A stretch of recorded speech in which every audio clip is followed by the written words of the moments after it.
Good morning, everyone. I'm going to give you an overview of research at the Botanical Garden of Medellín. I have to say, I started working here 1 year and 14 days ago. So this work is the product of researchers and directors of research from many years and other staff members.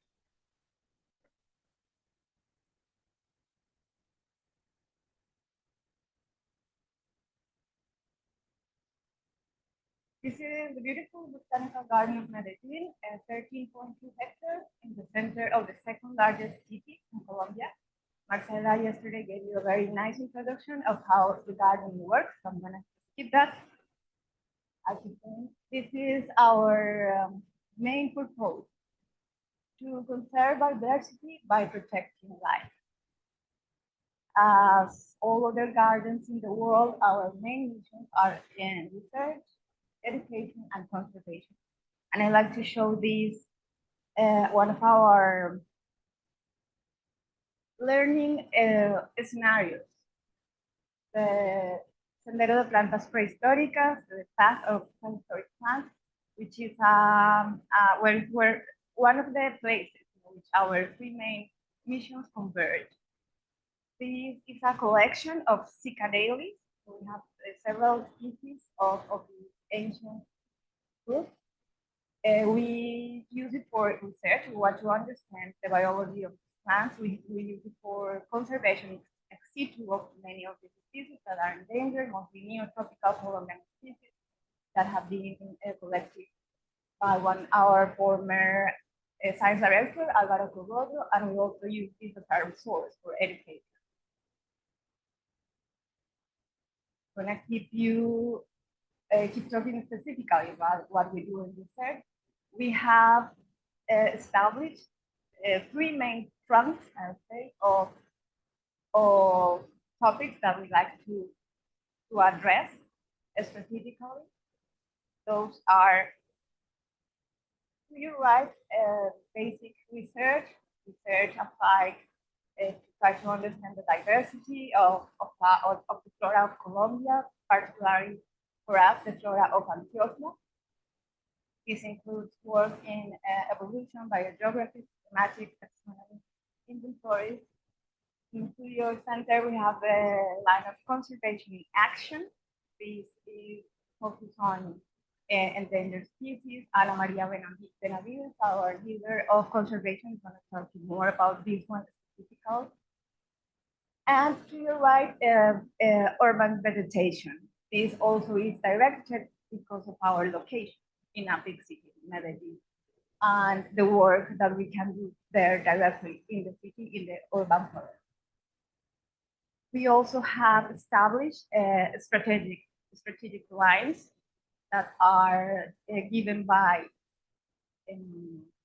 different aspects, like the legacy of our researchers, the expertise of our current and former researchers, and these are either taxonomic groups or ecological groups or endangered species, as I would say to your right.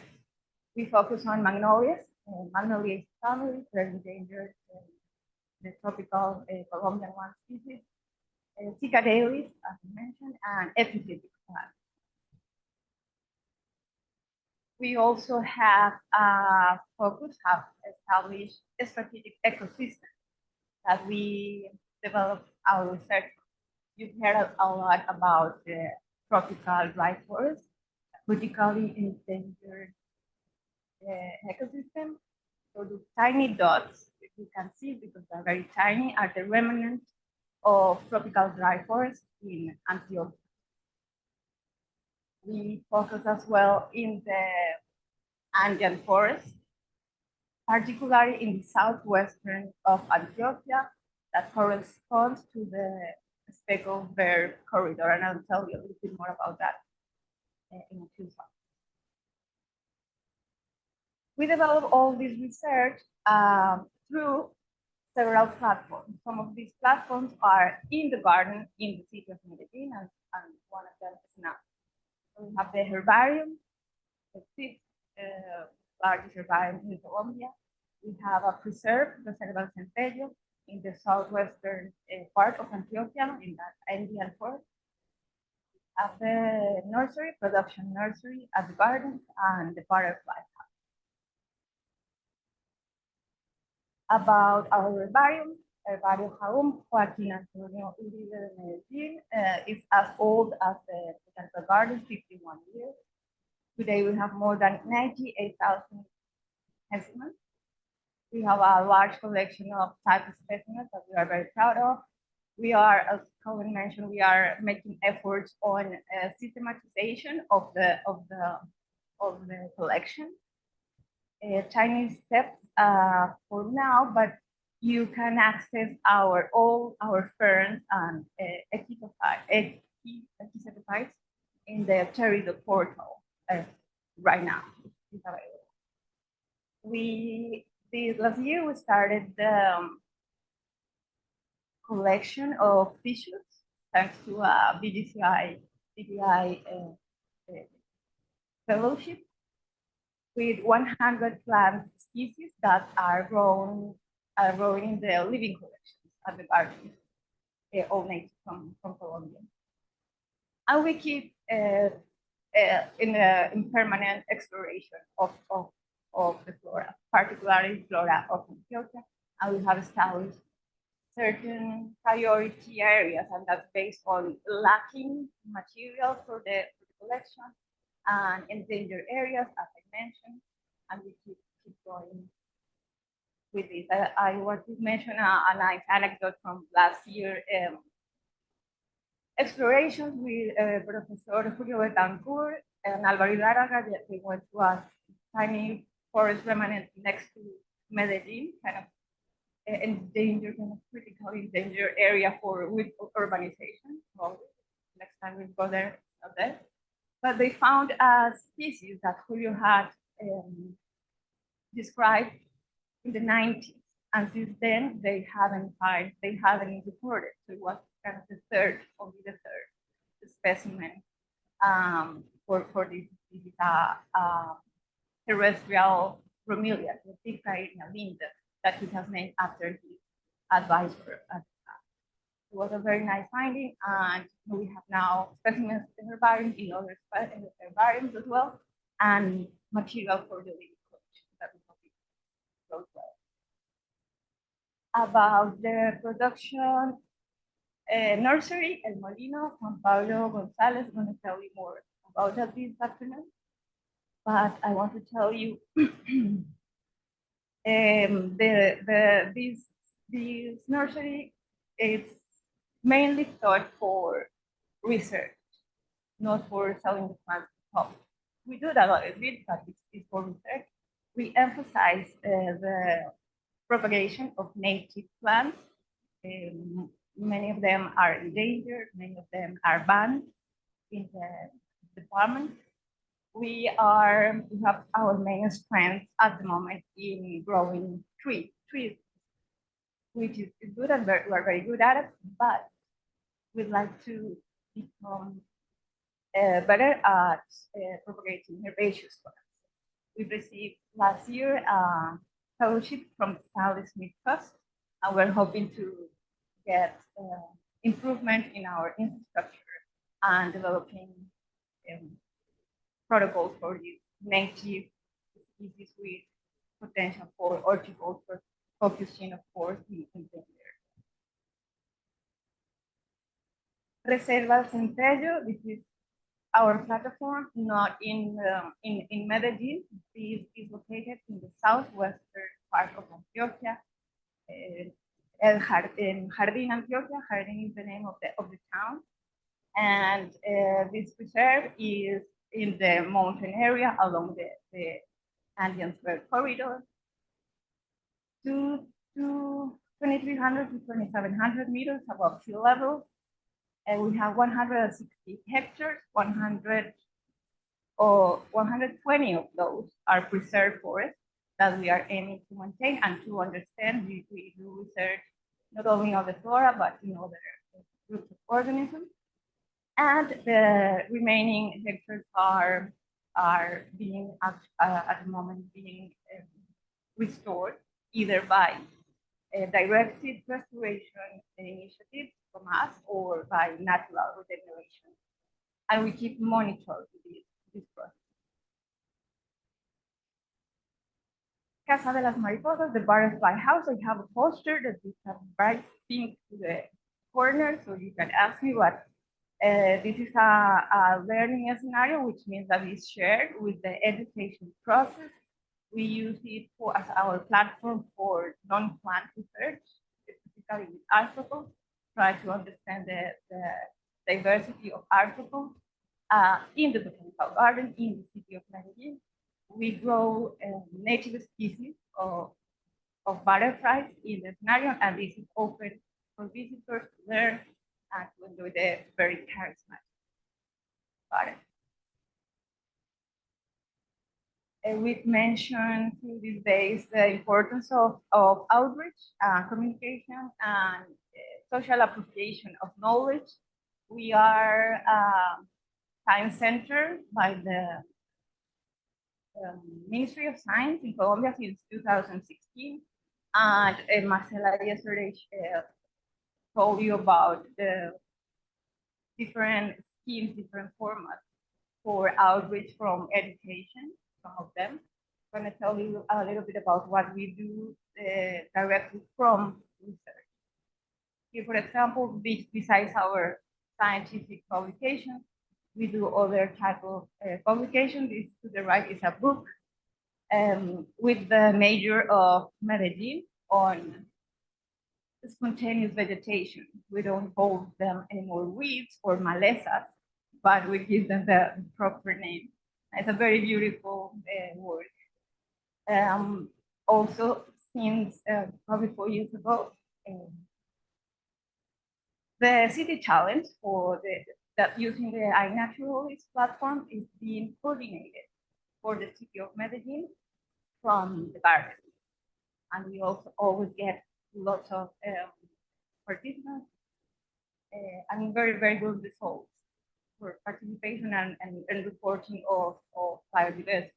And every year we are trying to get better on training people on how to make the reports and involving more experts for the identification. This is another of our outreach star events that we started last year. The first symposium organized by us. We congregated researchers, academics, and people interested in plants in the botanical garden. We had 10 speakers, almost 300 attendants, and we talked about plants and science, plant science. This year, the last year, the topic was the flora of Colombia, and we are ready for this year's one in October, and the surprise theme for the symposium will be ferns. So get excited about that. And this is something that we're starting this year. We have joined the Fascination of Plants Day. This is an initiative by the European Plant Science Organization. We are coordinating from the Botanical Garden for Colombia. It's the first time Colombia is going to participate in this large event. This is the map in dark green. Is the countries that have participated or are planning to participate this year in the celebration.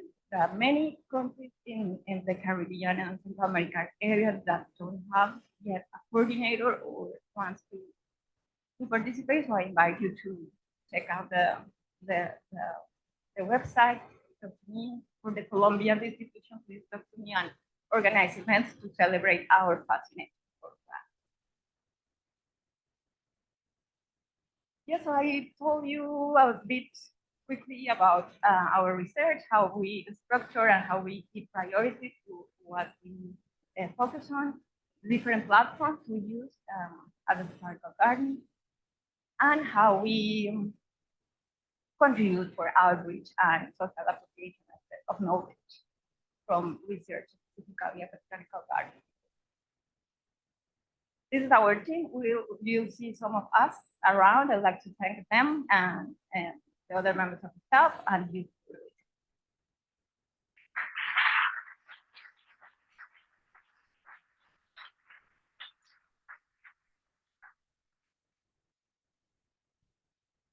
Okay, we're caught up. We have time for questions.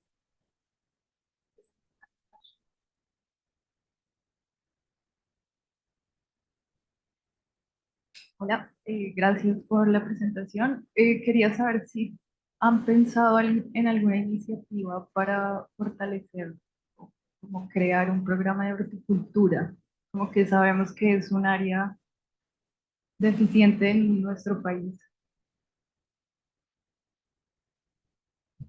Bueno, María Paula, sí, gracias por la pregunta. Y sí, lo hemos pensado. Y sí está el proyecto andando, la Escuela de Horticultura del Jardín Botánico de Medellín. Estamos trabajando en asociaciones, colaboraciones con las universidades locales. Es muy importante. Es un proyecto que está como en la trastienda de las ideas del jardín, pero ya se está materializando. Estén atentos.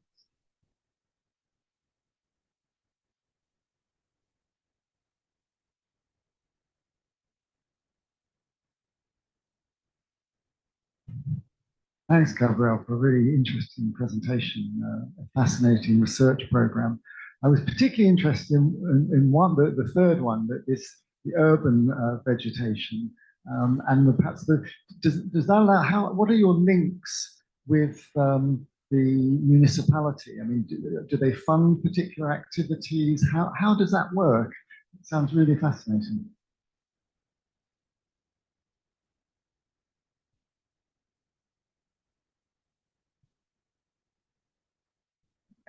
Yeah, so we have a tight relationship with the municipality. So municipality is one of the founder members of the current institutional founder members of the current. So they have part, but we're still a private institution.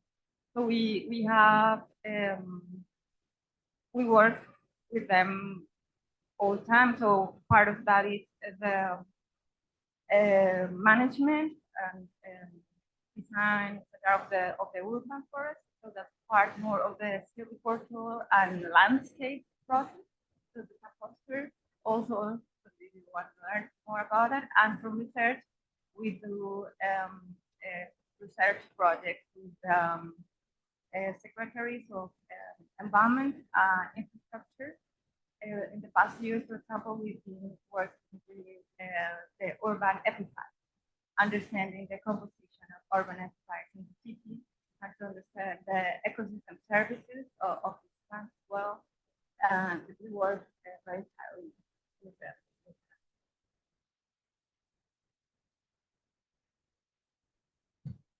We have time for one more quick question. One last one. Okay, a round of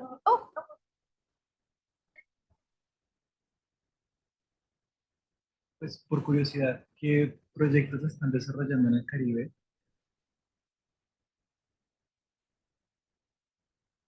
En el Caribe específicamente, de pronto la exploración botánica, porque pues el Antioquia llega al Caribe y es una de nuestras, pues aquí Álvaro me apoyará, la zona de Urabá es de las zonas inexploradas y pues, Urabá, de vez en cuando es en nuestras áreas prioritarias inexploradas de las que tenemos de gran material en la colección.